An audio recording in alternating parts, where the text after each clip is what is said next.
Well, Shop, of course, one of the fighters that I know in URCC. You're back in URCC. How are you doing, my friend? I've been doing good, bro. It's been a while. It's been, I think, 4 or 5 years since my last URCC fight. Yeah. COVID put a hold on everything, but yeah, man, it feels good to be finally back in the Philippines. Well, you're always fighting, and initially I thought you were fighting just a week difference. What happened to the fight? I was supposed to fight a week ago, but when I got the offer to fight for the title, I thought, nah, this URC fight's going to be much more important than a fight in Hex in Australia.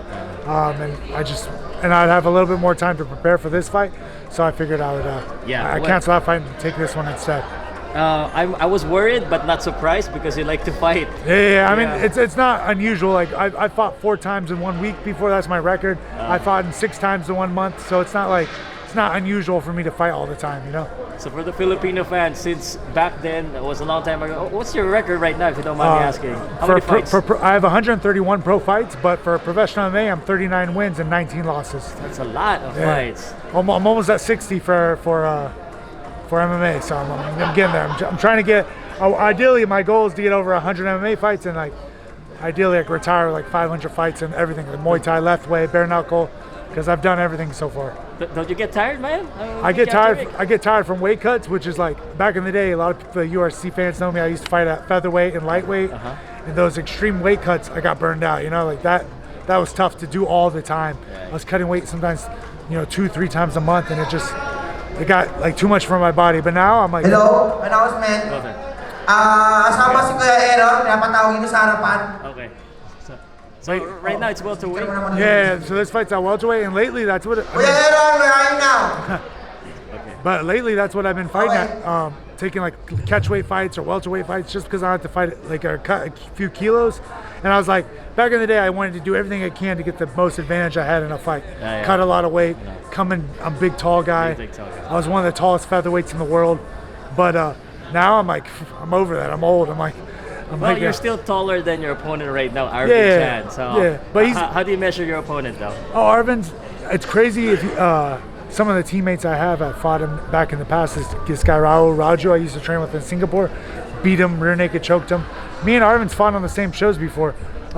We've coached at similar gyms in Malaysia. He's coached in Malaysia before, but lots changed since COVID, and he's riding a 7-fight win streak. You know, he was 1-8, and now he's on a 7-fight win streak, and he's 8-8. He's evened out his record, and this is a big opportunity for him. He's fighting a UFC veteran like myself, and me and him, we know each other well. I've drank with him before. We've had Red Horse. Got smacked. I think the last time I seen him was 5 years ago. We got drunk together drinking Red Horse. So he's a great guy actually. I have nothing against him, but I'm the URC called me. I want to get. I think if I win this fight, the URC has no choice but to put me in their Hall of Fame, and that's why I want to do. Because I won the featherweight belt, I won the lightweight belt. If I win this, it's the 3rd belt in 3 different weight classes, and no URC fighter has done that in history. And I really want to cement my legacy in the Philippines and in Asian MMA. That's why this fight is important. That's why it's important, and that's why even I consider Arvin a friend. He's a nice guy. I want to talk to him about Malaysia stuff, but I know he's cutting weight right now, and he feels kind of nervous. I was like, I know, all right, we're gonna fight tomorrow, so let's not. This is all professional, nothing personal. But do you feel that you still have the upper hand? Even though with the streak of Arvin. Yeah, I think I'm a brown belt in jiu-jitsu now. I think my grappling is miles ahead. His boxing's really good. I know he got some knockout power. He is still a little bit bigger than me, but I still think my grappling and my experience is so miles ahead of him. So I'm out to prove that and show that tomorrow. But who knows? I might get surprised. I might be, I might be surprised. So let's see, All right. And last one, messages to your friends, family, support you. Yeah, I just want to thank all my friends in Baguio.